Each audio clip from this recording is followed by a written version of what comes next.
यी विषयमाथिको बहसहरू मलाई लाग्छ आजभन्दा 30 वर्ष 3 दशक अगाडि चाहिँ भइसक्नुपर्छ जस्तो लाग्थ्यो मेरो विचारमा चाहिँ। त्यहाँ प्रत्येक मार्टमा तपाईँको रक्सी पाइन्छ, त्यो पनि फेरि यहाँकै कोरियाकै लोकल रक्सी सोझो पाइन्छ। हेर्नुहोस् है, अहिले 3 पाने रक्सी माने कि 100 रुपियाँ बोतलमा नेपाली पैसामा पाउँछ भनेदेखि त्यसैको चाहिँ रेड लेभल खानु पऱ्यो भने त त्यतिमा त पाउँदैन नि त होइन। यदि एउटा गैर आदिवासीले रक्सी खान्छ भने त उसले चाहिँ रेड लेभलले गर्ने काम चाहिँ त्यही चाहिँ 100 रुपियाँ बोतलको चाहिँ लोकल रक्सीले हुन्छ भने त उसले रेड लेभल किन खानु पऱ्यो? शोषक सामन्ती धनीहरू उद्योगपतिहरूले खाने विदेशी रक्सीलाई चाहिँ त्यसको चाहिँ प्रचार प्रसार गरिन्छ चोक चोकमा राखेर, गरिबले खाने रक्सीहरू चाहिँ फेरि घर घरमा गएर छाप। यो नै हास्यास्पद छ के। आयात गर्नुको लागि जुन पैसा चाहिँ हाम्रो देशबाट चाहिँ हाम्रो देशको पैसा विदेशमा जान्छ त्यो चाहिँ हाम्रै देशमा रोकिन्थ्यो, त्यसले रोजगारी सिर्जना हुन्थ्यो, एउटा चाहिँ देश विकास हुन्थ्यो, त्यहाँबाट आएको ट्याक्सले थप चाहिँ देश विकास अब देश निर्माणको लागि समृद्धिको लागि चाहिँ एउटा ठुलो चाहिँ कोशी ढुङ्गा साबित हुन्थ्यो भन्ने लाग्छ। तर विडम्बना अहिलेसम्म पनि त्यो चिजहरू हुन सकिरहेको छैन। प्रत्येक दिन यहाँको कोरियन मान्छेले सुजु खाएकै हुन्छ। तपाईँ अहिले भर्खरै यहाँ घुम्नु गयो भने पार्कतिर पनि सुजु खाएकै हुन्छ, कहीँ रेस्टुरेन्ट सिक्ताङमा गयो त्यहाँ सुजु खाएकै हुन्छ। के यसले चाहिँ यहाँ कोरियामा चाहिँ त्यस्तो चाहिँ यहाँको विकासले नै बाधा पुग्ने खालको, यहाँको समाजलाई नै त्यस्तो चाहिँ घाटा पुग्ने खालको त्यस्तो भयो होला जस्तो लाग्छ। त्यसै कारणले गर्दाखेरि यो देश चाहिँ विकास भएन जस्तो लाग्छ त तपाईँको विचारमा? नेपालमा एउटा उद्योग खोल्यो भने त त्यहाँ त ल यो चाहिँ छ्याङ रक्सी चाहिँ आदिवासी जनजातिले मात्रै खाने हो, त्यहाँ चाहिँ उनीहरूले मात्रै रोजगार पाउँछ भन्ने त छैन। त्यहाँ गैर आदिवासीले पनि पाइयो, अब हरेक मान्छेले रोजगार पाउने हो नि त होइन। नेपाल भनेको एउटा चाहिँ गाँजा खेतीको लागि अत्यन्तै उपयुक्त मौसम, अत्यन्तै उपयुक्त चाहिँ ठाउँ रहेको त्यो विभिन्न सर्वेक्षणले बताइसकेको अवस्था छ। नेपालमा उत्पादन भएको गाँजा विश्व बजारमा यसलाई 1 नम्बरको रूपमा लिन्छ पनि भनिन्छ। शिवरात्रि लगायतका पर्वहरूमा इन्डियाबाट चाहिँ लाभा लस्कर लाएर चाहिँ केजी गाँजा ल्याएर चाहिँ पशुपतिको ढोकासम्म बेच्दै हिँड्नेहरूलाई चाहिँ खुल्ला छोडेको अवस्था छ।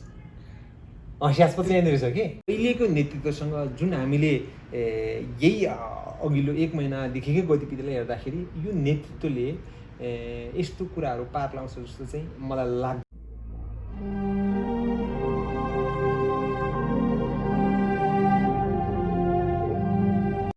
दर्शकवृन्द नमस्कार, म शुभराज गुम्जन। यतिखेर तपाईँहरू हेर्दै हुनुहुन्छ एसबी अनलाइन टेलिभिजन। विभिन्न समयमा फरक प्रसङ्गमा आधारित रहेर विभिन्न भिडियो सामग्रीहरू यहाँहरूमाझ राख्दै आइरहेका छौँ र आजको दिनसम्म आइपुग्दाखेरि हामीले राख्दै आएको भिडियो सामग्रीहरू यहाँहरूलाई कस्तो लाग्छ कृपया राम्रो लागेको खण्डमा हाम्रो च्यानललाई सब्सक्राइब गर्नको लागि अनुरोध गर्न चाहन्छु। दर्शकवृन्द, आज म अलिकति भूमिका बाँध्न चाहन्छु, किनभने म आज अलिक फरक प्रसङ्गमा बसेर बहस गर्नेतर्फ अगाडि बढ्दैछु। जसरी अहिले नेपालमा स्थानीय उत्पादन भनौँ के भन्ने एउटा रक्सी र गाँजाको बहस चल्दैछ, जसलाई चाहिँ वैधता दिनुपर्छ भन्ने विभिन्न उच्च तहका नेता नेतृत्वदेखि लिएर तल्लो स्तरका आम सर्वसाधारणले पनि यी आवाज उठाउँदै आइरहेको छ। र अहिले पछिल्लो चरणमा 1.5 वर्षको समय यतादेखि व्यापक रूपमा यस्ता खाले आवाजहरू सडकदेखि सदनसम्म उठ्दै आइरहेको छ। आज यो दक्षिण कोरियाको भूमिमा बसेर यो अन्तर्वार्ता तयार पार्ने क्रममा मसँग आदिवासी जनजाति महासङ्घ दक्षिण कोरियाका अध्यक्ष एवं सामाजिक अभियन्ता एउटा विश्लेषकको रूपमा पनि म चिन्दछु। उहाँसँग यो रक्सी र गाँजा खास गरी आदिवासी जनजाति समुदाय अन्तर्गतकै यो विभिन्न खाले धर्म र संस्कृतिसँग जोडिने कुरा भएकोले म उहाँसँग यो अन्तर्वार्ता आज गर्ने प्रयास गर्दैछु। ढिला नगरिकन म उहाँलाई कार्यक्रममा स्वागत गर्न चाहन्छु। स्वागत छ। त्यसैले धन्यवाद। सन्चै हुनुहुन्छ? सन्चै छु।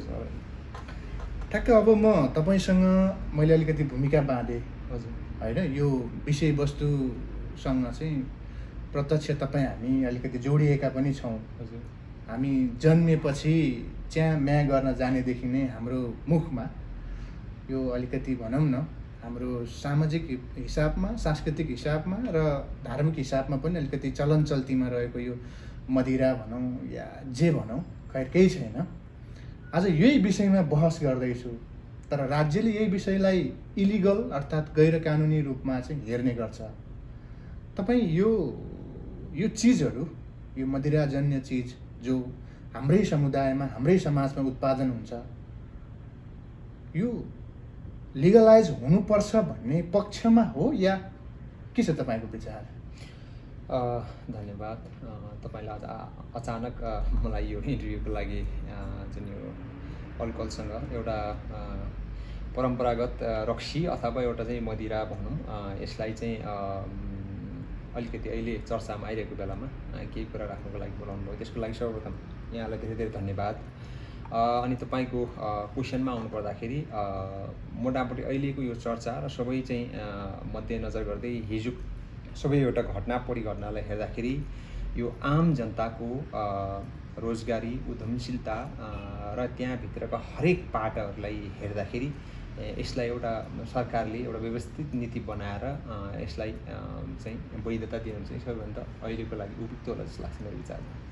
ठिकै, यो वैधताको सवालमा आएपछि जुन खालको हाम्रो नेपाली समाज छ, विदेशी ब्रान्ड चाहिँ सहज रूपमा खुल्याम रूपमा चल्ने, जहाँ पनि चल्ने, तर हाम्रो स्वदेशी उत्पादन भनौँ न, खास गरी घरेलु उत्पादन भनौँ न यसलाई, यसभित्र पनि आदिवासी जनजाति समुदाय अन्तर्गत यो सांस्कृतिक र धार्मिक हिसाबले पनि जोडिएको होइन।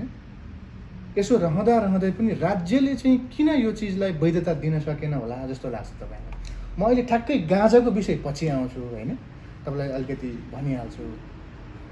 यो रक्सी भनौँ न, मदिराजन्य कुराहरू, यसमा अलिकति अहिले लिगलाइजको बहस चल्दाखेरि ठ्याक्कै अलिकति म यसमा अलिक फोकस हुन चाहन्छु। हजुर, अब हामीले यसमा धेरै कुरा लुकाउनु पर्दैन जस्तो लाग्छ। सायद नेपालमा पञ्चायत काल सकिसके पछाडि, प्रजातन्त्र आइसकेपछि लगभग यी विषयमाथिको बहसहरू मलाई लाग्छ आजभन्दा 30 वर्ष 3 दशक अगाडि चाहिँ भइसक्नुपर्छ जस्तो लाग्थ्यो मेरो विचारमा चाहिँ। जस खै अहिले ढिलै भए पनि भइरहेको छ। हाम्रो देश नेपाल एउटा एकात्मक चिन्तनबाट त्यसको चाहिँ परिणामस्वरूप बनेको एउटा नीति नियममा आधारित व्यवस्थामा चलेको भएको कारणले गर्दाखेरि हिजो हाम्रो देश नेपाल एउटा हिन्दू राज्य हुनु, हिन्दू धर्मभित्र त्यहाँभित्र रहेको विभिन्न जात व्यवस्था, वर्ण व्यवस्था अन्तर्गत त्यहाँ धर्म संस्कृतिभित्र यी तमाम आदिवासी जनजातिहरूको चाहिँ यो जाँड रक्सी लगायतको विभिन्न चिजहरू चाहिँ त्यहाँ वर्जित गरिएको कारणले गर्दाखेरि हाम्रो देशमा यी जाँड रक्सी लगायतका चाहिँ चिजहरूलाई एउटा चाहिँ विषादीको रूपमा अथवा नराम्रो चिजको रूपमा एकदम चाहिँ यसलाई चाहिँ गलत चिजको रूपमा लिँदै आएको र त्यसलाई चाहिँ कानुनता पनि अवैध रूपमा चाहिँ नेपालमा त्यसो गरेको पाइएको छ। तर कोरिया, हामी अहिले जुन देशमा बसिरहेको छौँ कोरियाको सन्दर्भमा, यो यति धेरै विकसित देश छ। यो विकसित देशमा अहिले हामी, तपाईँले पनि अनुभव गरिराख्नु भएको होला, मलाई लाग्छ यहाँ प्रत्येक 1-1 किलोमिटरमा एकवटा काहीँ न काहीँ साना ठुला चाहिँ सुपर मार्केटहरू, मिनी मार्केटहरू जस्तै सियु, 7-11 लगायत विभिन्न जिएसहरू मार्टहरू हुन्छ। त्यहाँ प्रत्येक मार्टमा तपाईँको रक्सी पाइन्छ। त्यो पनि फेरि यहाँकै कोरियाकै लोकल रक्सी सोझो पाइन्छ हेर्नुहोस् है। तर हाम्रो नेपालमा नेपालकै एउटा चाहिँ लोकल उत्पादनलाई वर्जित गरेको छ। त्यो पनि के मानेमा भन्दाखेरि अघि तपाईँले जुन विदेशी ब्रान्डको कुरा गर्नुभयो, धनीहरूले खाने, शोषक समान्तर धनीहरूले खाने विदेशी ब्रान्डको रक्सीहरूलाई चाहिँ होर्डिङ बोर्ड राखेर त्यहाँको चाहिँ राजमार्गहरूमा, त्यहाँको ठुल्ठुलो सडकहरूमा, त्यहाँको ठुल्ठुलो चाहिँ चोकहरूमा चाहिँ त्यसको प्रचार प्रसार गरिएको हुन्छ विदेशी रक्सीहरूको। तर गरिबहरूले खाने त्यो लोकल रक्सीलाई चाहिँ ब्यान गरेर त्यहाँ चाहिँ प्रहरीहरूले कहिले चाहिँ छापा मार्ने, कहिले चाहिँ घर घरमा गएर ती चाहिँ भाडा नै घटाइदिने यस्ता चाहिँ गतिविधिहरू हाम्रो देशमा अहिले चाहिँ सामान्य नै देखिरहेछौँ हामीले। यो चाहिँ यसो भएको कारणले गर्दाखेरि यी चिजहरू चाहिँ सबैभन्दा पहिले हामी तपाईँ जस्ता आम युवा, जुन अघि तपाईँले कुरा उठाउनु भयो, नेताहरूले पनि चाहिँ अहिले यो कुराहरू उठाइरहेको अवस्था छ। सायद यो बिस्तारै यसले चाहिँ एउटा ठुलै बहसको रूपमा, राष्ट्रिय बहसकै रूपमा लिन्छ जस्तो लाग्छ मेरो विचारमा। जस्तो अघि तपाईँले हिन्दू धर्मको विषयमा अलिकति आवाज उठाउनु भयो होइन, त्यहाँको कुरा निकाल्नुभयो। नेपालकै सन्दर्भमा बुटोलका बुद्धि प्रकाश शर्मा भन्ने मान्छेले चाहिँ 200 जना महिलाहरूलाई भनौँ न जनै बनाउने काम लगाएर एउटा पेसामा चाहिँ आबद्ध गराइदिएका छन् र ती बुद्धिप्रकाश शर्मा भन्ने मान्छेको व्यावसायिक ट्रान्जेक्सन हेर्ने हो भने हामी छक्क पर्न सक्छ। र अर्को कुरा के भने उनले जसरी ती 200 जना महिलाहरूलाई रोजगारी दिए र आफू पनि एउटा उद्यमशीलतामा अगाडि बढे, राज्यलाई कर तिरे, त्यसै गरी पनि हाम्रो जाँड रक्सी भनौँ न हामीले उत्पादन गरेको हाम्रा आमा दिदी बहिनीले उत्पादन गरेको यी चिजहरू वर्जित गर्नै पर्ने कारण चाहिँ के थियो त? राजनीतिक कारण हो या मानसिक चिन्तनको कारण हो? के हो? कहीँ न कहीँ हो मान्छेको सोच चाहिँमा परिवर्तन नहुनु पनि हो। हिजो यो जाँड रक्सी नेपालमा पाइने जस्तै छ्याङ, जाँड, तुम्बा यी तमाम जुन त्यो भित्र छ त्यो चिजहरू चाहिँ हिजो नै एउटा चाहिँ परम्परागत उद्योगको रूपमा प्रत्यक्ष अप्रत्यक्ष रूपमा हाम्रो गाउँको कुना कन्दरामा हाम्रै महिला दिदीबहिनीहरूले चाहिँ गाउँघरमा पेवा पाल्ने भनेर जाँड रक्सी घरमै उत्पादन गरेर बेच्ने, आम्दानी गर्ने एक किसिमको अप्रत्यक्ष त्यो किसिमको एउटा उद्योग चाहिँ छँदै नै थियो। र पछाडि त्यसलाई विभिन्न बहानामा राज्यले त्यसलाई चाहिँ अवैध रूपमा चाहिँ घोषणा गरिदियो।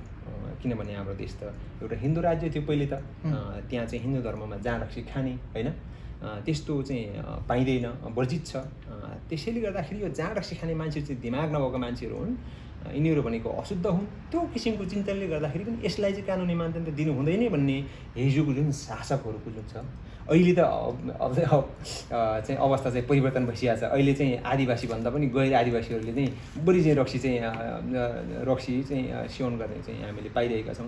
त्यसो भएको कारणले गर्दाखेरि यो चिजहरू चाहिँ मान्छेले अब बिस्तारै बिस्तारै क्रमिक रूपमा सामान्य रूपमा लिँदै गएकोले गर्दाखेरि यो चाहिँ अहिले आदिवासीसँग मात्रै रिलेटेड छैन क्या तपाईँको विचार, मेरो विचारमा चाहिँ। किनभने रक्सी सबैले खाने नै भइहाल्यो। खाने भएपछि हिजो यसको उत्पादन भनौँ या आविष्कार भनौँ, जस्तै कि अब त्यसलाई चाहिँ सुरुमा बनाउँदाखेरि त्यसलाई फर्मेन्टेसन, डिस्टिलेसन के अब छन् त्यसको प्रक्रिया होइन। त्यो भित्र मर्चहरू बनाउने कुरामा आदिवासी जनजातिले हिजो जङ्गली जडीबुटी, तितेपाती लगायत विभिन्न चाहिँ त्यसको एउटा चाहिँ आविष्कार गरेर भनौँ अथवा एउटा मर्च बनाएर त्यसलाई चाहिँ अन्नलाई कुवाएर त्यसपछि जाँड बनाउने, त्यहाँबाट चाहिँ फेरि रक्सी बनाउने, तिन पानी बनाउने, यस्तो चाहिँ एउटा चाहिँ हिजोको त्यो जुन एउटा चाहिँ पाटो थियो होइन। तर अहिले चाहिँ यो चाहिँ सबै आम जनताको लागि यो चिज चाहिँ सामान्य जस्तो बन्दै गइरहेको कारणले गर्दाखेरि सबैको यो चाहिँ चासोको विषय भइरहेको अवस्था छ अहिले चाहिँ। र यसलाई चाहिँ वैधानिक रूपमै एउटा चाहिँ औद्योगिकरण गरेर व्यवस्थित गरेर सरकारले नीति ल्याएर चाहिँ यसलाई चाहिँ हाम्रो देशमा चाहिँ आउनुपर्छ भन्ने हिसाबले सबैको चाहिँ त्यही नै रहेको पाइयो आम जनमानसमा पनि। जस्तो जापानमा स्थानीय उत्पादन साकी, चाइनामा माउथाई, कोरियामा माकल्ली भनौँ, छ्याङ भनौँ या सोजु भनौँ, नेपालमा तिन पानी कोदोको रक्सी चाहिँ किन नहुनु? अवश्य नहुने कुरै छैन। त्यसलाई एउटा चाहिँ तिन पानी ब्रान्ड भनेर अहिले जस्तै कि अब छ्याङ त खास त नेपाली भाषा हो। अहिले कोरियामा अथवा अन्त देशमा पनि छ्याङको ब्रान्ड बनाएर उल्टै चाहिँ हाम्रो देशलाई चाहिँ बेचिरहेको हामीले पाइरहेका छौँ। त्यहीँ चाहिँ उत्पादन हुने चिजलाई फेरि अर्को देशबाट फेरि हामीले किन्दाखेरि त यहाँ त अब यो विभिन्न डेटा अनुसार त 40-50 अरब चाहिँ विदेशबाट मदिरा आयात गर्नुको लागि मात्रै चाहिँ विदेशमा पैसाहरू गइरहेको अवस्थामा यदि त्यो पैसालाई चाहिँ हाम्रै देशमा रोक्ने हो र हाम्रै स्थानीय उत्पादनलाई जस्तै कि कोरियाको जस्तै कि यहाँ कोरियामा सोझोलाई लोकल उत्पादनलाई चाहिँ यहाँको चाहिँ मान्छेको पटलमा चाहिँ जुन चाहिँ सेट गरेको छ नि हाम्रो देशको उत्पादन हो, यसलाई युज गर्नुपर्छ भनेर यहाँ धनी मान्छेले खाने पनि त्यही सोझो हो लोकल उत्पादन, गरिब मान्छेले खाने पनि त्यही सोझो हो। त्यो किसिमको एउटा चाहिँ माहौल क्रिएट गर्न सक्यो भने जुन एउटा यो चाहिँ विदेशी रक्सी इम्पोर्ट चाहिँ आयात गर्नको लागि जुन पैसा चाहिँ हाम्रो देशबाट चाहिँ हाम्रो देशको पैसा विदेशमा जान्छ त्यो चाहिँ हाम्रै देशमा रोकिन्थ्यो। त्यसले रोजगारी सिर्जना हुन्थ्यो, एउटा चाहिँ देश विकास हुन्थ्यो। त्यहाँबाट आएको ट्याक्सले थप चाहिँ देश विकास अब देश निर्माणको लागि समृद्धिको लागि चाहिँ एउटा ठुलो चाहिँ कोशी ढुङ्गा साबित हुन्थ्यो भन्ने लाग्छ। तर विडम्बना अहिलेसम्म पनि त्यो चिजहरू हुन सकिरहेको छैन। अब यसलाई जसरी अहिले व्यक्तिले आफ्नो कुरा उठाइरहेको छ, अब लोकल रक्सी भनौँ, गाँजा भनौँ, विभिन्न स्थानीय उत्पादनको कुराहरू उठिरहेछ नि त होइन। ठ्याक्कै चाहिँ अहिले जुन कुराहरू उठिरहेछ एकदम पहिला सुरुमै टच गर्ने चाहिँ आदिवासी जनजाति समुदाय नै हो। र त्यसमा लाग्ने समुदाय पनि महिला हाम्रो आमा दिदीबहिनीहरू हो, जसले जीविका पार्जन गरिरहेको छ त्यसैले, छोराछोरी पढाइरहेको छ त्यसैले। तर त्यो चाहिँ बेच्न जाँदाखेरि प्रहरीले समातेर घोप्टाइदिने, अनि फोटो खिच्ने, वाह गर्ने, समाचार छापिने। यो समस्या समाधानको लागि जस्तो आदिवासी जनजाति महासङ्घको पहल कदम के रहन्छ? नीतिगत रूपमा यही नै गर्ने भन्ने टाइपको चाहिँ अब आदिवासी जनजाति महासङ्घको अहिले त्यस्तो केही सर्कुलेसन आएको पनि छैन, हामीले तय पनि गरेको छैन। तर हिजोदेखि नै ढिलो भएन र? अवश्य पनि हिजोदेखि नै एउटा चाहिँ आदिवासी जनजाति र राज्यको एउटा विभेदमा परेको कारणले गर्दाखेरि त्यो चिजहरू पनि समग्र त्यही विभेदसँगै त्यही भित्र मिसिएर आयो कि हिजो आदिवासी जनजातिहरूको जुन एउटा चाहिँ आफ्नो विशेष एउटा धार्मिक रूपले संस्कृति रूपले प्रयोग गर्ने जाँड रक्सी सबै तमाम चिजहरूलाई यदि राज्यले पनि त्यसलाई चाहिँ आम रूपमा लियो भनेदेखि आज त्यो ब्रान्डको रूपमा स्थापित भएर संसारमा चाहिँ गएको हुन्थ्यो। जस्तै कि रेड लेबल, ब्ल्याक लेबल, कोरियाको सुजु संसारमा मान्छेले खोजी खोजी खान्छन् त होइन। त्यस्तै एउटा ब्रान्डको रूपमा स्थापित भएर नेपालको 3 पानी रक्सीहरू आज कोरियामा मान्छेले खोजी खोजी खान्थ्यो होला। कति मान्छेहरू त्यहाँ रक्सी 3 पानी बनाउनुको लागि त्यहाँ चाहिँ उद्योग स्थापना भएर त्यहाँको मान्छेहरू त्यहीँ रोजगार पाएर आफ्नो परिवारसँग हाँसी खुसी बसेर नेपालमै आफ्नो स्वदेशमा पैसा कमाउन सक्ने स्थितिहरू बन्थ्यो। तर विडम्बना त्यो हुन सकिरहेको अवस्था छैन। के रहन्छ स्टेप, के रहन्छ तपाईँको? अब अहिले चाहिँ एउटा मुभमेन्टको रूपमा केही आउन सक्छ या सक्दैन? यो चाहिँ सबै चिजहरू एकैचोटि विभिन्न कोणबाट चाहिँ यो चिजहरू चाहिँ कहीँ न कहीँबाट प्रत्यक्ष अप्रत्यक्ष रूपमा यो चिजहरूको उठान भइरहेको अवस्था छ। त्यसो भएको कारणले गर्दाखेरि अहिले अब बिस्तारै मान्छेहरूले पनि बुझ्न थालेको छ। अस्ति भर्खरै चाहिँ अब यहाँ धरानकै कुरा गर्दाखेरि धरानको त्यहाँको चाहिँ नगरपालिकाहरूमा चाहिँ त्यहाँको मेयर उपमेयरहरूलाई चाहिँ एउटा 3 पानी रक्सीलाई चाहिँ एउटा ब्रान्डको रूपमा चाहिँ स्थापित गर्नुपर्छ भनेर उहाँले घोषणा नै गरेर त्यो तरिकाले चाहिँ गइरहेको चाहिँ खबरहरू हामीले पायौँ। जस्तै कि अहिले यो के भन्छ सांसद उषाकला राई र शेरबहादुर तामाङ लगायतले पनि यसलाई चाहिँ सांसद लगायत विभिन्न चाहिँ सम्बन्धित ठाउँमा जोडदारका साथ चाहिँ यसलाई सरकारले नै नीति बनाएर व्यवस्थित ढङ्गले एउटा यसलाई औद्योगिकरणको रूपमा लानुपर्छ भनेर उहाँहरूले पनि यसलाई उठाइरहेको अवस्था छ। मलाई लाग्छ यसले छिट्टै चाहिँ एउटा चाहिँ निष्कर्षमा पुर्याउँछ र यसले चाहिँ जो सम्बन्धित ठाउँमा यसको बहस भएर एउटा नीति बन्नुपर्ने त्यो ठाउँमा छलफल हुन्छ भन्ने मलाई लाग्छ। जनजाति महासङ्घसँग चाहिँ सहकार्य हुन आवश्यक छ कि छैन? जस्तो यदि यो लागू हुने भयो, वैधता पाउने भयो, अब पाउने अवस्था आयो भने ठ्याक्क प्रत्यक्ष जोडिएको संस्था सङ्घ संस्था भनौँ या त्यो सम्बन्धित क्षेत्रको व्यक्ति समुदाय भनौँ, आदिवासी जनजाति महासङ्घ नै हो, त्योसँग ठोकिन्छ। यस्तो छ रक्सी चाहिँ अब आदिवासी जनजातिले अघि नै मैले भने अहिलेको अवस्थामा रक्सी आदिवासी जनजातिले मात्रै खाँदैन, गैर आदिवासीले पनि भन्न खोजेको लोकल उत्पादनको हिसाबले हो एकदमै। त्यो अब प्रयोग गर्नेको हिसाब त सारा विश्वकै मान्छेले खान्छन्। नेपालमा अहिले 3 पानी रक्सी माने कि 100 रुपियाँ बोतलमा नेपाली पैसामा पाउँछ भनेदेखि त्यसैको चाहिँ रेड लेभल खानु पर्यो भने त त्यतिमा त पाउँदैन नि त होइन। यदि एउटा गैर आदिवासीले रक्सी खान्छ भने त उसले चाहिँ रेड लेबलले गर्ने काम चाहिँ त्यही चाहिँ 100 रुपियाँ बोतलको चाहिँ लोकल रक्सीले हुन्छ भने त उसले रेड लेबल किन खानु पर्यो? पैसा त उसको मात्रै, हाम्रो मात्रै होइन उसको पनि त पस्यो नि त होइन। यसमा त यहाँ आदिवासी गैर आदिवासी भन्ने नै भएन। रक्सी अब एउटा चाहिँ नसाको रूपमा मान्छेले प्रयोग गर्ने भयो, एउटा चाहिँ अब हरेक छ यसको चाहिँ फाइदाहरू पनि छ, बेफाइदाहरू पनि छ। अब त्यसलाई सही तरिकाले लिनु सक्यो, लिमिट लिनु सक्यो भने शारीरिक रूपमा केही फाइदाहरू पनि छ भन्नेहरू पनि हामीले चाहिँ सुन्दै आएको अवस्था हो। कहीँ वैज्ञानिक कारण पनि छ भन्नेहरू पनि हामीले सुन्दै आएको हो। धेरै खायो भने बेफाइदा त छँदैछ रक्सीले होइन। तर पनि नेपालको सन्दर्भमा अघि तपाईँले भने जस्तै आदिवासीसँग जोडेर आउँदाखेरि यो चाहिँ आदिवासी जनजातिहरूको एउटा धार्मिक सांस्कृतिक एउटा चाहिँ महत्त्व बोकेको कहीँ न कहीँ यसको पाटोको रूपमा रहेको भनौँ या अभिन्न अङ्गको रूपमा भन्दा पनि हुन्छ। म शेर्पा समुदायको व्यक्ति हुनुको कारणले गर्दा मलाई लाग्छ जाँड र रक्सी बिना त्यहाँ कुनै पनि संस्कार चल्दैन जस्तो लाग्छ। म तपाईँलाई अहिले नै भन्छु, कतिपय तपाईँको मिडियामा हेरिरहेको मान्छेले यसले कसरी भन्यो पनि भन्न होला। सुरुमा हाम्रो चाहिँ तपाईँको जन्मिँदादेखि नै रक्सी चाहियो। न्वारान गर्ने बेलामा तपाईँ सुत्केहरूको लागि भनेर त्यहाँनिर चाहिँ विशेष खालको चाहिँ रक्सीको अब त्यो व्यवस्था हुनै पर्यो। अब त्यसपछि फेरि उसलाई चाहिँ बिहे गर्नुको लागि बिहेको चाहिँ यो संस्कारमा त झन् शेर्पा समुदायमा रक्सी नभई हुँदैन सुरुदेखि नै। अब त्यहाँ त्यो पछाडि लुङजाङ, टिजाङ, देमजाङ भन्ने हुन्छ के यो सुरुमा के भन्छ कोरियामा हान्जाङ भने जस्तै। लोङजाङ भनेको चाहिँ लोङ भनेको माग्ने, ज्याङ भनेको छ्याङ अथवा त्यो अल्कोहल भन्ने जस्तो त्यसलाई लोङजाङ मङ्नी गर्नुको लागि पनि त्यो छ्याङसँगै सम्बन्धित भयो अथवा रक्सीसँगै सम्बन्धित भयो। टिजाङ भनेको अब त्यो केही बिचमा फेरि अब बिए कहिले गर्ने भनेर एउटा सानो मिनी कार्यक्रम हुन्छ होइन, त्यसको लागि पनि त्यहाँ कति टिन चाहिँ रक्सी लाने भन्ने नै हुन्छ त्यहाँनिर, त्यो पनि टिजाङ। अब बिए चाहिँ गर्नुभन्दा केही दिन अगाडि बिए अब कहिले कुन डेटमा फिक्स गर्ने, सायद हेर्ने, यताउता कसरी चाहिँ व्यवस्थित गर्ने भन्ने तरिकाले बिए हुनुभन्दा केही दिन अगाडि पेजाङ भन्ने पनि हुन्छ। पेजाङ भनेको अब त्यो पे भनेको अर्थ चाहिँ जस्तो कि कसरी तारतम्य मिलाउने भनेर त्यो अलिकति फेरि त्यहाँ रक्सी नभइकन त्यो पेजाङ नै भएन कि, सगुन त्यो रक्सी नभइकन टिजाङ नै भएन। फेरि अब त्यो चाहिँ विभिन्न त्यहाँभित्र पनि बिहेकै दिनमा सिलजाङ भन्नेहरू के भन्नेहरू विविध खाले त्यस्तो ज्याङ जोडेर आउने त्यो किसिमको रक्सी बिना त्यहाँ संस्कारै अगाडि नबढ्ने त्यो किसिमको चाहिँ छ। फेरि सँगसँगै फेरि मर्ने बेला पनि अब कसैको घरमा गाउँमा चाहिँ मरौ पऱ्यो भनेदेखि त्यसमा चाहिँ फेरि टेछाङ समथिङ के भनेर त्यो पनि फेरि त्यहाँ छ्याङ नै आयो कि, रक्सी चाहिँ सँग नै सम्बन्धित भयो। त्यसो भएको हुनाले हिजोदेखि नै एउटा चाहिँ त्यो धर्म संस्कृति संस्कारसँग पनि यो विषय चाहिँ जोडेर आएको कारणले गर्दाखेरि आदिवासी जनजातिहरूको लागि चाहिँ त अति महत्त्वपूर्ण भयो। सरकारले चाहिँ यसलाई वैधता दियो, यसलाई चाहिँ एउटा औद्योगिकरणको नीतिमा लिएर चाहिँ गयो भने फाइदा हुने नै भयो र तमाम आम नेपाली नेपालमा एउटा उद्योग खोल्यो भने त त्यहाँ त ल यो चाहिँ छ्याङ रक्सी चाहिँ आदिवासी जनजातिले मात्रै खाने हो, त्यहाँ चाहिँ उनीहरूले मात्रै रोजगार पाउँछ भनेर छैन। त्यहाँ गएर आदिवासीले पनि पाइयो, अब हरेक मान्छेले रोजगार पाउने हो नि त होइन। त्यसको कारणले गर्दा मदिरा भन्ने बित्तिकै होइन, अब इथाइल चाहिँ त्यसको रङ हुन्न, त्यसको वर्गीकरण हुन्न, सबै एउटै हो, मात्र क्वालिटी फरक भन्ने कुरा त हो। जस्तो हाम्रो 3 पानी लोकल भन्दा सायद त्यो ब्रान्डेड रक्सीहरूको चाहिँ पावर कम हुन सक्छ नि त। तर अब यसको फाइदा र बेफाइदा हामीले हेरिरहँदाखेरि फाइदा पनि छ बेफाइदा पनि छ। दुवै चिजको फाइदा के र बेफाइदा के हामी सहज रूपमा अनुमान त गर्न सक्छौँ।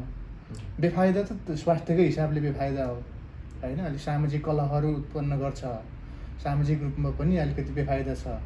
तर फाइदा पनि धेरै छ।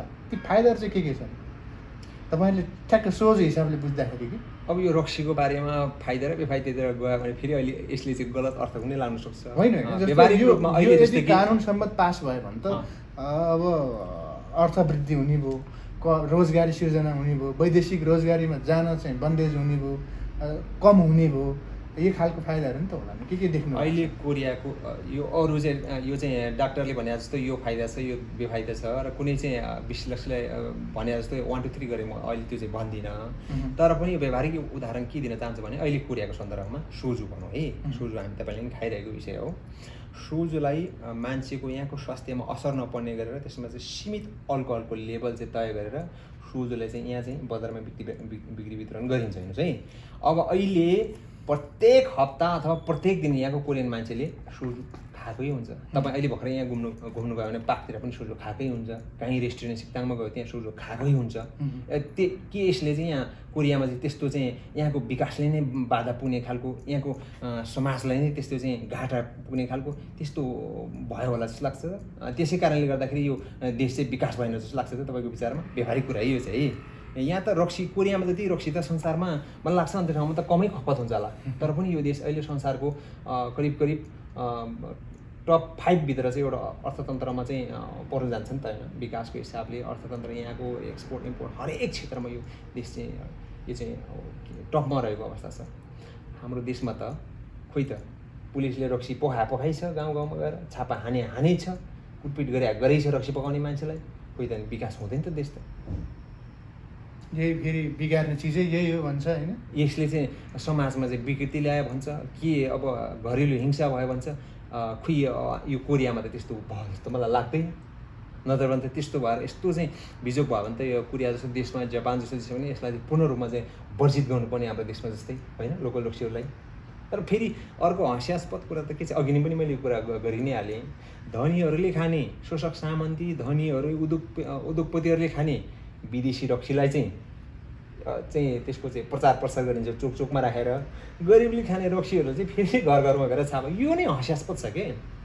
त्यसै भएको कारणले गर्दाखेरि मैले पटक अघि नै तपाईँलाई पनि भनिसकेँ, यसलाई चाहिँ एउटा विशेष सरकारको एउटा विशेष नीति यसमा चाहिँ आउनु जरुरी छ। रक्सीले गर्दा नेपालको वार्षिक 2 खरब बराबर रकम विदेशिन्छ होइन। कमसेकम स्थानीय उत्पादनलाई चाहिँ औद्योगिकरण गरेर अगाडि बढाएको खण्डमा धेरै रकमहरू बाहिर जान रोकिन्थ्यो अवश्य। र त्यो ब्रान्डिङ गरेर, ब्यान्ड भन्दा नि ब्रान्डिङ गरेर नेपालको 5 स्टार होटलहरूमा पनि त्यही रक्सी सर्भिस गर्न सकेको खण्डमा धेरै फाइदाहरू छ, तपाईँ हामी सोच्न सक्छौँ। अब यसको लागि ठ्याक्कै नीति ऐन नियम त राज्यले बनाउने हो, यसको नियमन राज्यले गर्ने हो। खासमा मैले भन्न खोजेको कुरा चाहिँ के हो भने राज्यलाई सुझाव दिने मान्छे भएन वा राज्यलाई गलत सुझाव पर्यो, के हो खासमा? यो आम मान्छेले जुन विषयमा हामीले छलफल गरिरहेको अवस्था छ, यो आम मान्छेले बुझिसकेको अवस्था हो। तपाईँको रक्सी बेच्ने मान्छेले नि यसलाई चाहिँ एउटा चाहिँ व्यवस्थित बनाएर हामीले चाहिँ बेच्नु दियो भने हुने हो, बनाउनु दियो भने हुने हो भन्ने छ। मान्छेहरूलाई पनि, आम अरू पब्लिकहरूलाई पनि रक्सी बनाउनै नपाएपछि त खानेले पनि खान पाएन नि त, होइन? यसलाई अलिकति व्यवस्थित गरेर अझ अलिकति शुद्धता, त्यसमा चाहिँ त्यसको चाहिँ हरेक क्वालिटीको विषयहरू उस गरेर बनाउनु दियो भने त हामीले पनि अलि सफा रक्सी खान पाइन्थ्यो होला भन्ने टाइपको नि छँदैछ खानेहरूलाई, होइन? तर यसमा कमजोरी राज्यको छ। नीति निर्माण तहमा बसेका आम मान्छेको कमजोरी देखिन्छ। के कमजोरी आज बताइदिनुहोस् ल, ठ्याक्कै बुझ्ने गरी सरल भाषामा। अब यसमा जुन ढङ्गबाट हामीले जनप्रतिनिधि भनेर गाउँबाट, ठाउँबाट, जिल्लाबाट, क्षेत्रबाट चुनेर पठाएको जनप्रतिनिधिहरू छ, सांसदहरू भनेको यो देशको एउटा चाहिँ नीति निर्माण गर्ने चाहिँ यो देशको चाहिँ एउटा चाहिँ अङ्गको रूपमा लिइन्छ। यी तमाम कामहरू गर्नु आम जनजीविकासँग प्रभाव पर्ने, आम मान्छेको चाहिँ दैनिक जीवनमा त्यहाँको समाजसँग चाहिँ के भन्छ तालुक राख्ने चिजहरूलाई चाहिँ यो त नीति निर्माणबाट चाहिँ लिएर आउनु भन्ने हिसाबले हामीले एउटा जनप्रतिनिधिहरू चुनेर पठाउने अवस्था छ। अब त्यो पठाएको प्रतिनिधिहरूले नै त्यहाँ काम चाहिँ नगरिएको अवस्था हो जस्तो लाग्छ मेरो विचारमा। बहस भएन, बहस भएन, यो नै हो। बहस नभएपछि अब त्यहाँ त्यो भन्ने कुरा पनि भएन। एक त एउटा चाहिँ यो एकात्मक सोच चिन्तनको कारणले बनेको यो हाम्रो राष्ट्रिय व्यवस्था, त्यो किसिमको त्यो शैलीले पनि यसलाई कहीँ न कहीँ चाहिँ किनारा लगाइरहेको अवस्था छ हिजोदेखि लगातार रूपमा। यो देश भनेको एउटा चाहिँ हिन्दू राज्य हो, यहाँ रक्सीहरू बेचिनुहुन्न, यहाँ गाईहरू काटिनुहुन्न, गोरुको मासुहरू खाइनुहुन्न, यस्तालाई तुरन्त जेल हालिनुपर्छ, कुनै पनि हालतमा यो हुँदै हुन्न भन्ने किसिमको एउटा चाहिँ दरिद्र चिन्तनको कारणले गर्दाखेरि यी तमाम चिजहरू चाहिँ ओझेल परिरहेको अवस्था छ। त्यसैको प्रभावले पनि कहीँ न कहीँ कुरा उठाउँछु भन्ने मान्छेहरूले पनि आँट गरेर पनि त्यहाँ कुराहरू ठाउँमा चाहिँ उठाइ नरहेको हो कि भन्ने पनि मलाई लाग्छ। त्यो सोचाइ र चिन्तन भएको मान्छेहरू पनि अल्पमतमा परेपछि कुरा उठाउन सकिएन भन्नु खोज्नुभयो। अल्पमतमा त त्यतिकै परि नै हाल्ने भयो, छँदैछ अल्पमतमा त। यदि त्यो कुरा उठायो भने त्यसलाई नै फेरि कहीँ न कहीँबाट अप्ठ्यारो पर्ला कि हामी त फेरि अवसरहरूबाट वञ्चित होला, राजनीतिक हिसाबमा डर पनि छ। त्यसै कारणले तर कतिपय चाहिँ हाम्रो नेताहरूले भनौँ न, जनप्रतिनिधिहरूले यसलाई राजनीतिक आफ्नो भविष्यलाई नै दाउमा राखेर अहिले कानुनै पास गर्नुपर्छ भन्दै आवाज उठाइरहनु भएको छ। कसरी हेर्नु भएको छ? त्यो त एकदम स्वागत योग्य छ। यदि कसैले, कोही नेताले अथवा कोही जनप्रतिनिधि अथवा कसैले, सामाजिक अभिनेताले त्यो किसिमको चाहिँ एउटा देशकै समृद्धिको निम्ति एउटा चाहिँ टेवा पुग्ने खालको त्यो कदमहरू चाहिँ चाल्छ भनेदेखि त्यसलाई हामी सबैले एक ढिक्का भएर त्यसलाई समर्थन गर्नुपर्छ। जस्तो अब अलिकति अब रक्सीको बहस एकछिनलाई थातिराखौँ। अब रक्सीभन्दा अलिक ठुलो अब शिवजीको बुटी पनि भन्छन् क्यारे। अब नेपाली चलन चल्तीको भाषामा सिधै भनौँ गाँजाको बहस पनि थोरै छेडौँ न आज। जस्तो गाँजा नेपालमा लिगलाइज हुनुपर्छ या पर्दैन, के हो तपाईँको धारणा? यो पनि अघि नै सेम गाँजा, अघि जुन हामीले मदिराको कुराकानी गऱ्यौँ, जहाँ रक्सीको कुराकानी गऱ्यौँ, सेम त्यही नै हो नेपालमा। यसलाई एउटा चाहिँ व्यवस्थित ढङ्गले औद्योगिकरण गरेर यसलाई चाहिँ नेपालमा चाहिँ एउटा सानो परिवारले आफ्नो 2 कल्ला 3 कल्ला भएको एउटा चाहिँ बारीमा जस्तै कि 5-10 किलो गाँजा फलाएर त्यसलाई चाहिँ अर्को देशमा चाहिँ निर्यात गरेर, चाहे त्यो औषधि बनाउनको लागि होस्, चाहे कुनै किसिमले चाहिँ सेवन गर्नको लागि होस्, त्यसरी पठाएर उसले एउटा आफ्नो परिवार राम्ररी पाल्न सक्छ, उसले आत्मनिर्भर बन्न सक्छ भनेर एउटा रोजगारीको रूपमा, उद्यमशीलताको रूपमा जान्छ भने गाँजालाई चाहिँ पनि चाहिँ यसलाई चाहिँ कानुनी रूपमा चाहिँ लिगलाइज गर्नुपर्छ। गाँजाको कुरा युरोप लगायत जस्तो अमेरिकाकै विभिन्न स्टेटहरूमा लिगलाइज छ। नेपाल लगायत अन्य थुप्रै देशहरूमा फेरि यो इलिगलको हिसाबमा छ, अवैधको रूपमा। यो महँगीको हिसाबले पनि, जस्तो महँगाई भनौँ न, गाँजाको दर भाउ पनि विश्व बजारमा उच्च छ। तर हाम्रो नेपाली समाजमा भनौँ न, नेपाली माटोमा, कुना कन्दरामा उत्पादन गरेको गाँजा पुलिस जाने फाड्ने होइन। अब वार्षिक रूपमा हजारौँजना चाहिँ गाँजा केसमा समातिनु पर्ने सोझा साधा ती भरिया नेपालीका छोराछोरीहरू। यो समस्या कुन आधारको समस्या हो यो? खास गरी हुन त कुन कुन सन्धि ऐनमा चाहिँ अन्तर्राष्ट्रिय बजारमा ऐन कानुन नियममा चाहिँ कता कता नेपालले हस्ताक्षर गरेको छ भन्ने सुनिन्छ। अब यसलाई लिगलाइज गर्नको लागि चाहिँ के गर्नु आवश्यक छ जस्तो लाग्छ? लिगलाइज गर्ने कानुनी वैधता दिने कुरालाई हेर्दाखेरि नेपालको कानुन दैवले कानुन पनि भन्छ है, हास्यास्पद पनि जस्तो लाग्छ मलाई कहिलेकाहीँ। संविधान संशोधनै हो त्यो त छँदैछ, त्यो एउटा चाहिँ विधि अनुसार जाने प्रक्रिया भयो। अर्को हास्यास्पद पाटो के छ भन्दाखेरि नेपाल भनेको एउटा चाहिँ गाँजा खेतीको लागि अत्यन्तै उपयुक्त मौसम, अत्यन्तै उपयुक्त चाहिँ ठाउँ रहेको त्यो विभिन्न सर्वेक्षणले बताइसकेको अवस्था छ। नेपालमा उत्पादन भएको गाँजा विश्व बजारमा यसलाई 1 नम्बरको रूपमा लिन्छ पनि भनिन्छ है। यसमा एक्ज्याक्टली मलाई चाहिँ थाहा भएन, मैले पनि अध्ययन कहीँ न्युजहरूमा देखेअनुसार। तर यसलाई सरकारले ब्यान गरेको छ, यसलाई लागु औषधको रूपमा ब्यान गरेको छ। कसैको घरमा रोपेर होइन त्यत्तिकै गाँजा पलायो भने पनि पुलिसहरू गएर त्यहाँ चाहिँ फाँडिहाल्ने, कुटपिट गरिहाल्ने, जेल कोचिहाल्ने त्यो छ। तर जस्तै कि शिवरात्रि लगायतका पर्वहरूमा इन्डियाबाट चाहिँ लाभा लस्कर लाएर चाहिँ केजी गाँजा ल्याएर चाहिँ पशुपतिको ढोकासम्म बेच्दै हिँड्नेहरूलाई चाहिँ खुल्ला छोडेको अवस्था छ। हास्यास्पद यहाँनिर छ कि त्यसरी आएकोलाई त फेरि भत्ता पनि पाउँछ, भत्ता पाउने जाँदाखेरि पनि यो चाहिँ कोषबाट खोइ पशुपति के कोषबाट पनि त्यहाँनिर तिनीहरूले चाहिँ पैसाहरू बाँडिरहेको, पैसा पुगेन भनेर झगडा पनि गरिरहेको, पुलिसलाई समेत पिटियो छ। त्यस्तो कुराहरू हामीले देखिरहेछौँ। त्यही कुराहरू हेर्दाखेरि मलाई लाग्छ यो देशको नियम कानुन सानालाई मात्रै हो कि जस्तो लाग्छ कि मेरो विचारमा।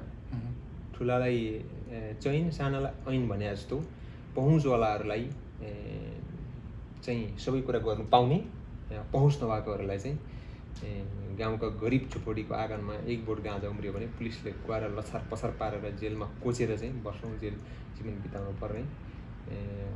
इन्डियाबाट आएको चाहिँ त्यही चाहिँ जोगीहरूले धनी मानेको छोराहरूले टोलमा गएर चाहिँ चोकचोकमा गएर गाँजा बेच्ने, मन्दिरको ढोकामा गाँजा बेच्दाखेरि त्यसलाई चाहिँ कुनै कानुन नलाग्ने, यो बडो चाहिँ दुःखद छ नेपालको सन्दर्भमा। जस्तो गाँजाको सन्दर्भमा उच्चतम सेवन गरे खण्डमा मान्छे अलिकति अव्यवस्थित जिन्दगी पनि हुनसक्छ। हामीले प्रयोग गर्नको लागि बहस गर्न खोजेको चाहिँ होइन, अवश्य पनि होइन। हजुर, त्यो बिक्री वितरण चाहिँ त्यसको निश्चित विश्व बजारमा लानुपर्छ, हाम्रो उत्पादन हुनुपर्छ भन्न मात्रै खोजेका हौँ भनेर यसरी सामाजिक अभियन्ता सँगसँगै राजनीतिक नेतृत्व केही आवाज उठाइरहेकाहरूले भनिरहेको छ। यसको मतलब चाहिँ अहिले हामीले बहस गरिराख्दाखेरि मान्छे पसलमा गएर चाहिँ गाँजा नै खान पाउनुपर्छ, केजीका केजी आफू खुसी चाहिँ खाने, अनि त्यसपछि टन्न गाँजा खाएर चाहिँ विभिन्न गलत क्रियाकलाप गर्ने, त्यो भन्नु खोजेको होइन। यसलाई चाहिँ एउटा चाहिँ नगदे बालीको रूपमा, इन्कम सोर्सको रूपमा यसलाई विदेशमा औषधि बनाउनुको निमित्त अन्य विभिन्न प्रयोजनका लागि चाहिँ उत्पादन गरिनुपर्छ भन्ने हो। जस्तो गाँजा खेतीको चरम यो अब संशोधनको लागि मान्य शेरबहादुर तामाङले एउटा प्रयास पनि गरिरहनु भएको छ। विभिन्न खाले खाकाहरू पनि बनाइसक्नु भएको छ, विरोध खत्तेवडा लगायत जस्तो केशव स्थापित होइन, सबै अहिले चाहिँ एक तहको नेतृत्वहरू नै जुर्मुराएको छ। र जस्तो गाँजा खेतीबाट जस्तो तपाईँ हामी जस्तो अहिले परदेशी भूमिमा बसेर यो कुराकानी गरिरहेछौँ, वैदेशिक रोजगारसँग पनि प्रत्यक्ष टच हुन्छ होला नि त। त्यो त अघि नै मैले भनिहालेँ, नेपालमै मान्छे एउटा चाहिँ आफ्नै खेतबारीमा गाँजा खेती गरेर आफ्नै घरमा चाहिँ एउटा चाहिँ उद्योगको रूपमा एउटा चाहिँ मदिरा उद्योग स्थापना गरेर आफै नेपालमै स्वावलम्बन बन्न सक्छ भने आज हामी यो अर्काको देशमा आएर यस्तो चाहिँ काम गर्नुपर्छ जस्तो लाग्छ। तपाईँहरूको यत्रो 50,000 श्रमिक एउटै देशमा, लाखौँ लाख मान्छेहरू त विभिन्न देशमा रहेको छ, दुःखद छ। यो त लगभग 1 करोडको हाराहारीमा विदेशी छ, नेपालीहरू छ। यदि आफ्नै बारीमा चाहिँ पैसा आउने ठाउँ छ भने यदि आफ्नै चाहिँ घरमा गाई छ भने चाहिँ गाई पाल्न सक्ने अवस्था छ भने अर्काको घरमा हामी दुध खोज्न जाउँला त पनि जाँदैन। त्यसो भएको कारणले गर्दाखेरि आजको विषय जुन तपाईँले यो कार्यक्रममा मलाई बोलाउनु भयो, सायद मलाई लाग्छ मैले चाहिँ दिएको इन्टरभ्यू मध्येमा सायद अत्यन्तै महत्त्वपूर्ण लागिरहेछ मलाई चाहिँ आज। तपाईँसँगको मेरो यो दोस्रो बसाइ हो हजुर, यो विशेष संवाद अन्तर्गतको यो कार्यक्रम हो र आज अलिकति यो फरक प्रसङ्गलाई प्राथमिकता दिउँ भन्ने मात्रै हो। र हामीले केही कुराहरू बहस गर्दाखेरि, छलफल गर्दाखेरि केही राम्रो कुराहरू निस्किन सक्छन्, केही फोट अवश्य हुनसक्छ। त्यस हिसाबले पनि हाम्रो यो बसाइ हो आजको। जसरी युगेल तेन्दुप शेर्पा भनिसके पछाडि स्टेट फरवार्ड पर्सन है यो चाहिँ भनेर मान्छेले चिनिन्छ, गनिन्छ होइन। यो विषयमा अलिकति बसेर बहस गर्दाखेरि ठ्याक्क चाहिँ फिट हुने मान्छे चाहिँ को त भनेर छान्दाखेरि युगेल तेन्दुप शेर्पा भनेर मेरो चाहिँ एकदम मानसपटलमा ठोकिरह्यो होइन। एक्कासी तपाईँसँग मैले कुराकानी गरेँ र अहिले हामी यहाँ बसिरहेछ र एक हिसाबले हामी यो अलि अनौठो खालको बहस गरिरहेको छौँ होइन। अब मान्छेले सोद्धाखेरि ठ्याक्क कस्तो खालको कुरा गरिरहेको यिनीहरू, सामाजिक विकृति विसङ्गति फैलाउने खालको, समाज प्रतिष्ठित गर्ने खालको कुराहरू किन बहस गर्दैछ भन्ला। र त्यस्ता खालको कुराहरू पनि हामीले स्वीकार्दै अगाडि बढ्नुपर्छ। र अब देश विदेशमा रहेका जति पनि नेपालीहरू छन् कति हेर्छु कि म, जसरी गाँजा खेतीको बहस चरम रूपमा अगाडि बढ्दै थियो, स्ट्याटस आउँथ्यो कि नेपालीहरूको, गाँजा खेती वैधता होस्, म युरोप छोड्छु, म अमेरिका छोड्छु, म कोरिया छोड्छु, म जापान छोड्छु भन्छ अरे। यसमा सत्यता चाहिँ कतिको छ, त्यस्तो फिल हुन्छ तपाईँलाई पनि? अवश्य पनि।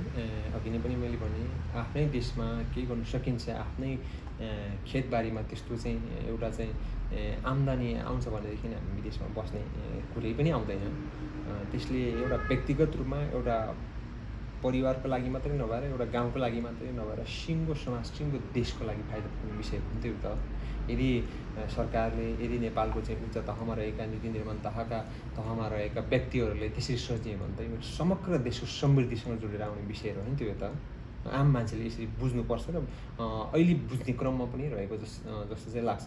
तर राज्यले नै, सरकारले नै ठ्याक्कै अहिलेकै अवस्था हेर्ने भने यी चिजहरूलाई अहिले तत्कालै चाहिँ एउटा चाहिँ के भन्छ त्यसलाई चाहिँ छलफलको विषय बनाउला अथवा यसलाई चाहिँ तुरुन्तै चाहिँ यसको एउटा निकासको रूपमा आउला भन्ने चाहिँ मलाई लाग्दैन अहिलेकै करेन्ट स्थितिमा हेऱ्यो। तपाईँ यसरी परदेशमा बसिरहँदाखेरि राज्यलाई सुझाव के रहन्छ यो सवालमा?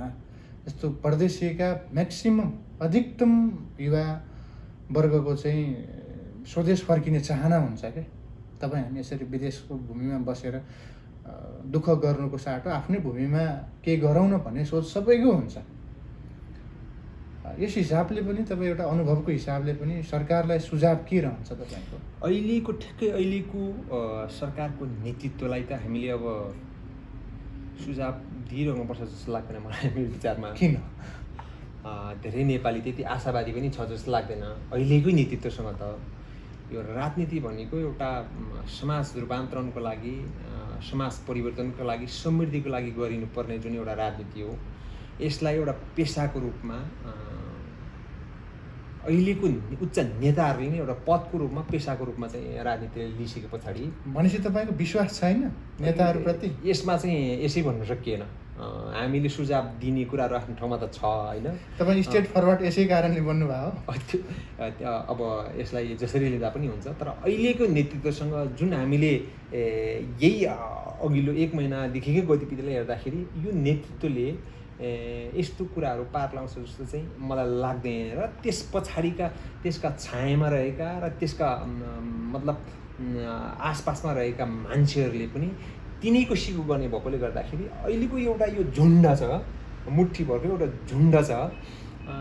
यो नेतृत्वले चाहिँ एउटा युवा सशक्त युवा पङ्क्तिलाई चाहिँ नेतृत्व नसुम्पुने हो भनेदेखि चाहिँ यही झुन्डले चाहिँ मलाई लाग्छ त्यस्तो हुन्छ जस्तो चाहिँ परिवर्तन सम्भव छ जस्तो लाग्दैन। सम्भव छ चाहिँ, किनभने हामीले हेऱ्यौँ त अघि 3 दशकको कुरा गऱ्यौँ त, 46 सालपछि त 3वटा दशक बित्यो नि त यो देशमा।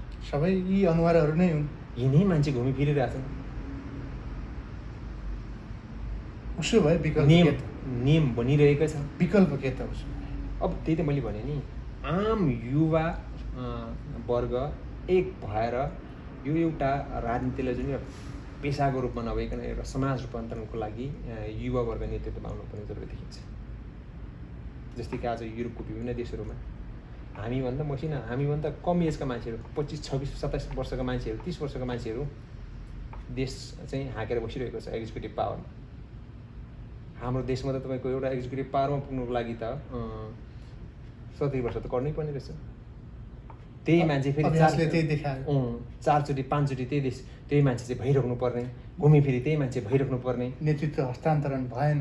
नेतृत्व हस्तान्तरणको कुरै नगरौँ न। यहाँ त नेतृत्व हस्तान्तरण कहिले हुने भने यो देशमा राजनीतिक पार्टीहरूमा त्यो किसिमको अभ्यास भइसकेको छ। त्यस्तो युवा छ देश परिवर्तन गर्नु सक्ने तपाईँको नजरमा? यो अवस्थाले यो अतिवादी जुन किसिमको गतिविधि भइरहेको छ नि, यसले त्यस्तो खालको नेतृत्व जन्माउँछ। हरेक देशमा हुन्छ। जब अति हुन्छ, हरेक चिजमा अति हुन्छ, त्यसले एउटा माहौल क्रिएट गर्छ, एउटा नयाँ बिहानी लिएर आउँछ। त्यहाँ त्यस्तो किसिमको नेतृत्व अवश्य आउँछ। हामीले केही चाहिँ कुर्नै पर्ने हुन्छ। तपाईँको विश्वास हो कि? विश्वास होइन, यो एउटा प्रकृतिको नियम नै हो कि। अहिले हामी आफै पनि भारतमा कम्युनिस्ट युवा नेता कन्हैया कुमार उदायो, त्यस्ता मान्छेहरू आउन सक्छ। समयले माग गर्छ। सम्भव छ, किन छैन? भारतको पनि कुरा नगरौँ, हरेक देशमा त्यस्ता परिवर्तनहरू भएको छ। अहिलेको अवस्थामा हामी आफै पनि नेपालमै कुरा गर्ने हो भने कुलमान घिसिङ उज्यालो पनि यदि हुँदो रहेछ त। सबै ठाउँमा त्यस्तै हुने भयो। सबै ठाउँमा ऊर्जामा त्यस्तै भइदिएको भए, माफ गर्नु होला, अरू चाहिँ पर्यटनमा त्यस्तै चाहिँ मान्छे आइदिएको भए, अरू चाहिँ कृषि चाहिँ मन्त्रालयमा त्यस्तै एउटा मान्छे आइदिएको भए, 10 जना मात्रै कुलमान घिसिङहरू हुने भने त यो देश त बन्द रहेछ त नेपालमा। तर अवसर दिँदैन भन्छन्। त्यो त अब त्यो एउटा हिजोको एउटा चाहिँ यो नेपालको एउटा चाहिँ जुन हिजोको यो चाहिँ परिपाटी छ, चिन्तन मनन छ, एउटा हिजोको राज्य व्यवस्था थियो, त्यसैको चाहिँ परिणामस्वरूप आज देश चाहिँ यो किसिमको अधोगतिमा अविकसित रूपमा रहेको कुरा त अब हामीले धेरै चर्चा गरिरहनै पर्दैन। तर पनि परिवर्तन चाहिँ केही न केही चाहिँ भइरहेको छ।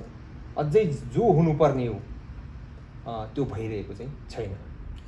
युगेल सर, हाम्रो गाँजाको बहस अलिकति मोडियो जस्तो लाग्यो र केही कुराहरू पनि आइसक्यो गाँजाको सवालमा। हामीले तपाईँको विचार, तपाईँ हाम्रो साझा विचार नै हो, त्यो बहसकै कुरा, सबैको बहसको विषय हो। र अलिकति अब म प्रसङ्गलाई थोरै चेन्ज गर्न चाहन्छु। तपाईँसँग थोरै राजनीतिक कुराहरू पनि नगर्दाखेरि अप्ठ्यारो पर्ला। अलिअलि त आइसक्यो होइन? जसरी तपाईँले चितवनको चेपाङ बस्तीमा आगो लाउनु, हात्ती चढाउनु, अन्नबाली सखा पार्नु, यो कसरी हेर्नु भएको छ यो घटनालाई? यसमा हामीले संस्थागत रूपमा नेपाल आदिवासी जनजाति महासङ्घ सङ्घीय परिषदले पनि विश्वभरिका आदिवासी जनजाति महासङ्घहरूले पनि घोर विरोध गरेकै छ, विज्ञप्तिहरू निकालेकै छ, तारन्तर रूपमा खबरदारी गरिरहेको अवस्था छ। नेपालमा रहेको नेपाल सरकार अथवा संयुक्त राष्ट्रसङ्घको मान्यता अनुसार स्वीकृत 60 को हाराहारीमा रहेको आदिवासी जनजातिभित्र पर्ने एउटा चेपाङ बस्ती जो उसकै वासस्थान छ, हिजो चाहिँ सदियौँदेखि त्यो आफूले प्रयोग गर्दै आएको वासस्थानमा जुन राज्य सरकारले एउटा आफ्नो निकुञ्ज या विभिन्न वन कार्यालय वा विभिन्न बहानामा त्यहाँ जुन किसिमको उनीहरूको वासस्थानमाथि अतिक्रमण गरेको छ, तिनीहरूको वासस्थानलाई जल्लाइएको रहेछ। निर्ममपूर्वक ढङ्गले उनीहरूको चाहिँ अन्नबालीदेखि लिएर बस्ने सबै चिजहरू जल्लाइएको छ। विभिन्न बहानामा यसलाई चाहिँ अपराधीहरूलाई चाहिँ कारबाही नगरिकन उन्मुक्ति दिएको छ। यो तपाईँको मिडियाबाट पनि यो चेपाङ बस्तीको घटनाको बारेमा घोर वचन गर्दै चाँडोभन्दा चाँडो ती चेपाङहरूलाई चाहिँ पुनः स्थापित गरियोस् सरकारको तर्फबाट, यथास्थितिमा उनीहरूलाई त्यहाँ बसोबास गर्ने अवसर दियोस् र जुन ढङ्गबाट निर्मम तरिकाले अमानवीय तरिकाले चाहिँ चेपाङ बस्तीमाथि त्यो चाहिँ गतिविधि गरिएको छ, ती चाहिँ दोषीहरूलाई चाहिँ सरकारले नियम कानुन सम्मत ढङ्गले चाहिँ कारबाही होस् भन्ने तपाईँको मिडियाबाट पनि जोरदारमा गर्न चाहन्छु। हो, राजनीतिक कुरा त्यति धेरै नगरौँ भन्ने सोचमा थियो। आज थोरै प्रसङ्ग आइहाल्यो। कुरा गर्दै जाँदाखेरि तपाईँ फेरि अलिकति स्ट्रेट फरवर्ड मान्छे होइन, ठ्याक्क बोलिहाल्ने, जे देख्यो त्यही बोलिहाल्ने। अब हुन त विरोधको लागि विरोध मात्रै पनि नहुन सक्छ, त्यसमा केही सल्लाह सुझाव राम्रो कुरा नै आउन सक्छ। अहिलेको राजनीतिक नेतृत्वप्रति तपाईँको विश्वास पनि देखिएन तपाईँको विचार अन्तर्गत यसो निहालेर हेर्दा। होइन, त्यसमा त मेरो एउटा व्यक्तिगत रूपमा नभएर आम जनताले यो देशको एउटा चाहिँ जुन अहिलेको यो व्यवस्था छ, एउटा संसदबाट प्रधानमन्त्री चुन्ने जुन व्यवस्था छ, त्यो व्यवस्थाप्रति नै मान्छे चाहिँ अब निराशा भइसकेको अवस्था छ कि। विकल्पको रूपमा कोही देख्नु भएको छ तपाईँको नजरमा? विकल्पको रूपमा त अहिलेको आम मान्छेले, युवाहरूले यो देशमा एउटा प्रत्यक्ष कार्यकारी पदमा मान्छे आउनु पर्यो, चाहे त्यो राष्ट्रपति बनोस्, प्रधानमन्त्री बनोस्, जनताले चुनेको प्रत्यक्ष एउटा कार्यकारी एक्जिक्युटिभ मान्छे आउनु पर्यो। यो सुधारिएको संसदीय व्यवस्था चाहिँ काम छैन भन्नु खोज्नुभयो? यसले त अब यो स्टेट चाहिँ राज्य त्यो गलत दिशामा गइरहेको अवस्था छ नि त। संहितालाई जुन किसिमबाट हिजो चाहिँ व्याख्या गरेको थियो, त्यसको विपरीत यो देशमा संहिता गइरहेको अवस्था छ। नेताहरूको चाहिँ एउटा चाहिँ खेल्ने ठाउँ, नेताले चाहिँ एउटा अभ्यास गर्ने ठाउँ, तिनका कार्यकर्ताले चाहिँ के भन्छ अवसर पाउने ठाउँ बनेको छ अहिलेको यो नगरपालिका, गाउँपालिका, प्रदेश सभा, यी तमाम चिजहरू जुन जुन मर्म र जुन स्पिड अनुसार हिजो त्यसको व्याख्या गरेको थियो, त्यसको विपरीत गरिरहेको अवस्था छ। यो देश त भोलि त यसले त दुर्गतिमा जान सक्छ यस्तो अवस्था भयो भने त। कार्यकारी राष्ट्रपति प्रणालीमा जाने सम्भव छ देख्नुहुन्छ? सम्भावना अहिले हामीले देखिहाल्ने भन्दा पनि खासै समयले माग गर्ने विषय हो कि त्यो पक्षमा उभिने पार्टी खासै देशमा छैन नि। छन् त छ, त्यसो गरेन भने त त्यो दिशामा गयो भने त उनीहरूले अवसरै पाउँदैन। छन् त छ, केही छ। साना दलहरू अब समयले क्रमिक रूपमा यसलाई चाहिँ समयको माग अनुसार त्यो हुन्छ, अवश्य पनि हुन्छ। उपेन्द्र यादव र बाबुराम भट्टराईले चाहिँ अलिकति आवाज उठाएको देखिन्छ। बाँकी नेपाली काङ्ग्रेस र नेकपाको चाहिँ बिचमा यो कुरामा असहमति नै छ। अब पार्टीकै कुरा ल्याउनु भयो तपाईँले। नेपालमा रहेको अहिले के छ तपाईँको राजनीतिक झुकाव पनि कतापट्टि हो? उसो भए यसो शङ्का गर्ने ठाउँ छ कि जस्तो लाग्यो। त्यस्तो होइन। अहिले म एउटा स्वतन्त्र आदिवासी अभियन्ताको रूपमा मात्रै छु। नेपालको अहिले राष्ट्रिय राजनीतिको मूलधारमा रहेको जुन राजनीतिक पार्टीहरू छ, यी राजनीतिक पार्टीहरूले देशलाई एउटा चाहिँ समृद्धिको दिशामा लैजाला, आम रूपान्तरण होला, हामी जस्तो युवाहरूले भोलिको लागि फेरि यो देशमा केही सपना चाहिँ साकार होला युवाहरूको भन्ने कुरा चाहिँ मलाई केही वर्ष अगाडि नै, केही दशक अगाडि नै त्यो सपनाबाट चाहिँ म बिउजिसकेको अवस्था, त्यो सपनालाई चाहिँ मैले देख्न छोडेको अवस्था हो। त्यसो भएको कारणले गर्दाखेरि आम युवाहरू एउटा राजनीतिक चेतनाबाट, संसारिक उसबाट, एउटा व्यक्तिले भगवान मान्ने, एउटा राजनीतिक पार्टीले भगवान मान्ने, तिनको पछाडि लाग्ने, तिनको पूजा गर्ने, कसैको झोले हुने जुन नेपालको आम प्रवृत्ति बनेको छ अवसरको निम्ति। देश विकास नभएरै हो नि त्यो त, होइन? देश विकास नभएपछि त मान्छे त अवसर त खोज्नु पर्यो। अवसर खोज्नुको लागि त्यत्तिकै भएन, पढे लेखेर मात्रै भएन, त्यहाँ कोही नेताको सुनाउनु पर्यो। त्यसपछि के गर्नु पर्छ? त्यही नेताले एउटा भगवानको रूपमा मान्छेले मान्नु पर्यो, त्यसकै खुट्टा धुनु पर्यो, रोक्नु पर्यो। त्यो आम व्यक्तिले चिर्नुको लागि शिक्षित वर्ग, नागरिक अगुवा एकजुट हुनु पर्यो नि त। यो राजनीतिक नेतृत्वले चाहिँ सबक सिकाउनुको लागि त हो त, किन भन्नुहोस् त? यो व्यक्तिवादी चिन्तनबाट चाहिँ पर बस्नुपर्छ भन्नुभयो। अवश्य पनि यो कुनै व्यक्तिले भगवान मान्ने, केपी ओलीले भगवान मानेर जाने, प्रचण्डले नै भगवान मान्ने। अब कुरामा कुरा आयो, यो कम्युनिस्ट पार्टीको विवादको विषयमा कसरी बुझ्नु भएको छ तपाईँहरूले? यो विवादको विषयमा हामी त्यत्तिकै अब धेरै कुराहरू सामाजिक सञ्जालमा आइरहेको छ।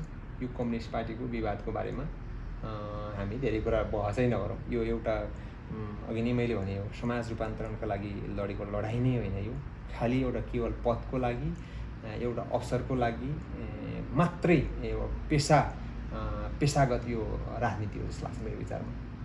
तर व्यवहारले त्यो देखाइरहेको छ नि त। तत्कालीन प्रचण्ड नेतृत्व माओवादी चाहिँ अलिकति जनविद्रोह भनौँ, जनयुद्ध भनौँ, त्यो पृष्ठभूमिबाट आएको हो नि।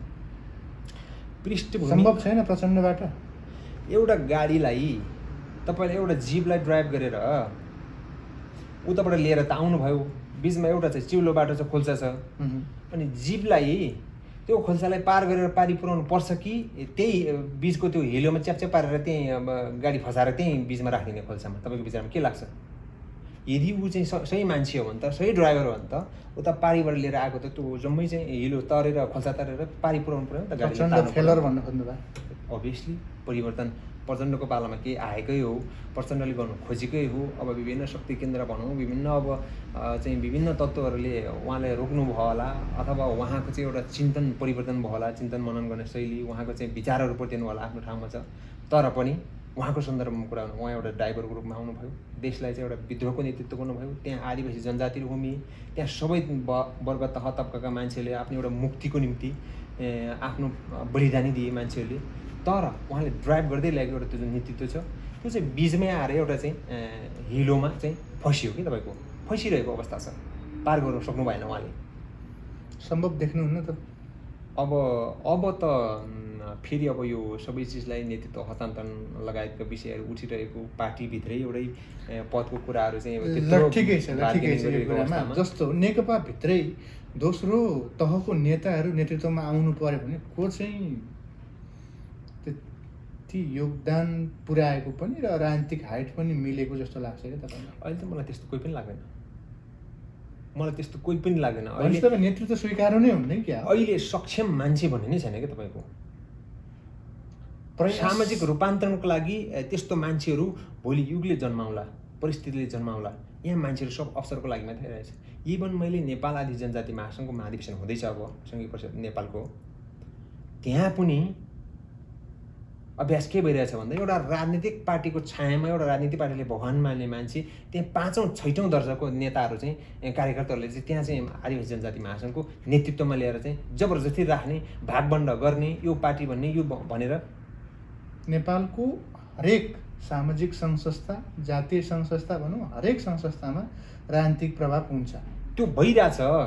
अब मेरो माग त के हो भन्दाखेरि आदिवासी जनजाति महासङ्घ पनि त्यहाँबाट अछुन छैन, त्यो अछुतो छैन। मेरो माग त अहिलेको टटकारमा पटक हरेक ठाउँमा मैले उठाइरहेको माग के हो भने नेपाल आदिवासी जनजाति महासङ्घको नेतृत्वमा यस्तो मान्छे आउनु पर्यो, नागरिक समाज, आदिवासी नागरिक समाजको एउटा अगुवा मान्छे, सर्वमान्य नेता आउनु पर्यो, सर्वमान्य व्यक्ति हुनु पर्यो।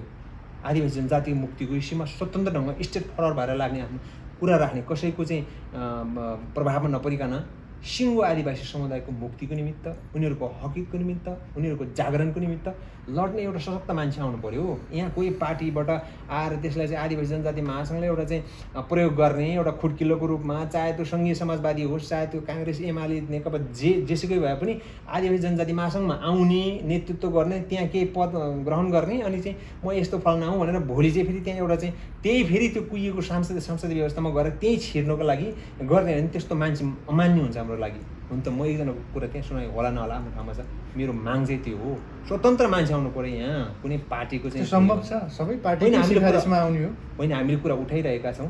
त्यस्तो भयो भने हाम्रो असहयोग हुन्छ, विदेशमा रहेको सङ्घ संस्थाहरूको असहयोग हुन्छ।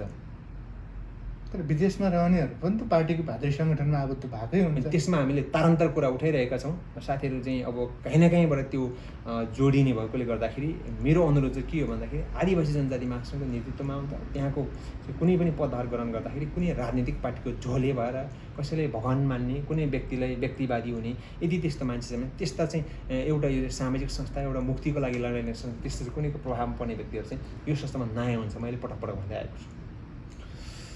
यहाँसँग अलि चर्काचर्की नै भयो जस्तो छ, तर त्यति साह्रो त होइन, ठिकैसम्म हो। र अब हामी कार्यक्रमको अन्तिमतर्फ लागौँ। आदिवासी जनजाति महासङ्घ दक्षिण कोरियाको केही कार्यक्रमहरू छ? कार्यक्रमहरू अहिले हामीले भर्खरै हाम्रो चाहिँ मासिक बैठकबाट एउटा निर्णय गरौँ हामीले।